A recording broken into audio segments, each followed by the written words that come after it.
গাবতলীতে যাব, সেখানে ঈদযাত্রার সড়ক পথের তথ্য নিয়ে আমাদের সাথে যুক্ত হচ্ছেন সহকর্মী সুমন তানভীর।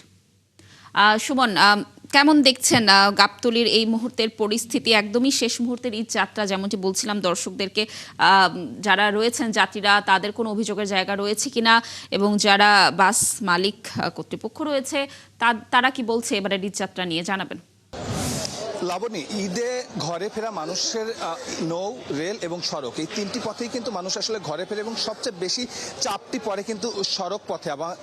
আমি এখন আছি গাবতলীতে। গাবতলীর দৃশ্যপট যদি আপনাকে বলি যে সামনাসামনি কিংবা আসলে প্রকাশ্যে দৃশ্যপটটি দেখা যাচ্ছে, সেই দৃশ্যপটে আসলে কোনো রকম অসামঞ্জস্য দেখা যাচ্ছে না। আপনি দেখছেন কত সুন্দর ভাড়ার একটি তালিকা করে রাখা হয়েছে, অর্থাৎ এই ভাড়ার বেশি কোনো ভাড়া রাখা যাবে না। কিন্তু সকাল থেকে আমরা যদি বলি যে, আমি যদি 3 নম্বর পয়েন্টে আপনাকে বলি যে যশোরের ভাড়া লেখা আছে আসলে 720 টাকা। সেই যশোরে আসলে যাওয়ার জন্য একজন যাত্রী যখন টিকিট কাটতে যাচ্ছেন, আমরা তার অভিজ্ঞতাটি তার মুখ থেকে শুনবো যে আসলে কত টাকা করে চাচ্ছে, কিংবা তিনি শেষ পর্যন্ত কত টাকায় সেই টিকিটটি কাটতে পেরেছেন। একটু বলবেন তো কত টাকা নিয়েছে? ভাই 900 টাকা নিয়েছে, তাও ইঞ্জিন বনার। এবং সাধারণত 650 টাকা আছে যশোরের ভাড়া।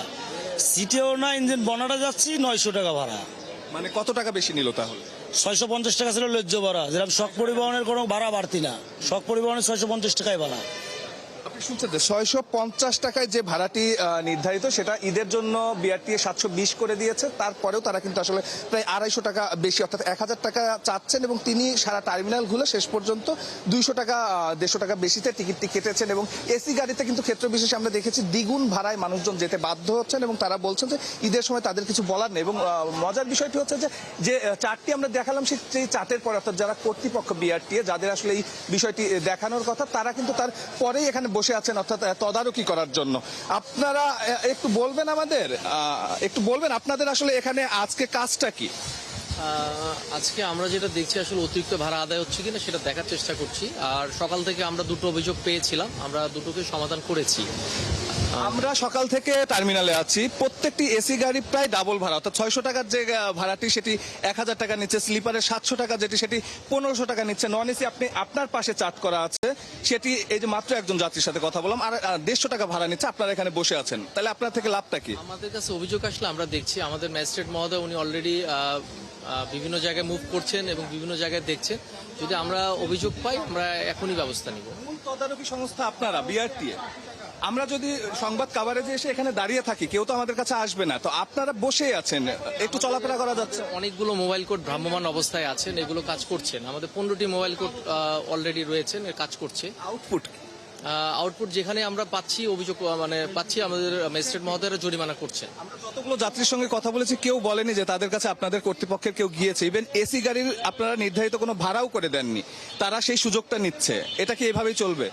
এটা আসলে আমাদের মন্ত্রণালয়ের সিদ্ধান্ত। তো আমাদের কাছে যে ভাড়ার তালিকা আছে আমরা সেটাই মনিটরিং করার চেষ্টা করছি, এবং অভিযোগ পেলে আমরা সকাল থেকে 2-3টা করেছি, এখনো যে অভিযোগ পাই ইনশাল্লাহ আমরা কাজ করব। এসির জন্য তো কোনো ভাড়া নির্ধারণ করে দেননি, যার জন্য তারা ডাবল ভাড়া নিচ্ছে, তারা বলছে। আসলে এইটা তো মন্ত্রণালয়ের সিদ্ধান্ত, আমরা আসলে নতুন করে সিদ্ধান্ত দিতে পারি না, মন্ত্রণালয়ের সিদ্ধান্তকে আমাদেরকে মানতে হয়। শুনছেন আসলে যারা কর্তৃপক্ষ, তাদের ব্যাখ্যা এটি। এবং আমরা যখন কথা বলছিলাম, তখন কিন্তু আসলে যারা কর্তৃপক্ষ আছে তারাও কিন্তু সেই একই ভাড়া। আপনি কি কোনো অভিযোগ নিয়ে এখানে এসেছেন? জি, আমি একটু অভিযোগ নিয়ে এসেছিলাম। আমি একজন যাত্রী। আমি এসেছি সেলফিতে, আমি আরিচা ঘাটে যাব। সো এখানে আমার ফ্যামিলি দাঁড়ানো আছে স্ট্যান্ডে। এখানে ভাড়া চাচ্ছে 180 টাকা, হচ্ছে ওদের ফিক্সড ভাড়া। সেই ভাড়াটা ওরা চাচ্ছে 300 থেকে 400, 350 টাকা ভাড়া। গাড়িতে অলরেডি প্যাসেঞ্জার উঠাই ফেলছে। আমি একটা গাড়ি থেকে প্যাসেঞ্জার টোটালি নামাই ফেলছি, পুলিশকে সাথে করে নিয়ে আমি প্যাসেঞ্জার নামাই ফেলছি যে এই গাড়িতে যাবে না, স্টপ। তারপরে বলছে যে পুলিশ আসার পরে বলছে ঠিক আছে ওঠেন আমরা যাবো।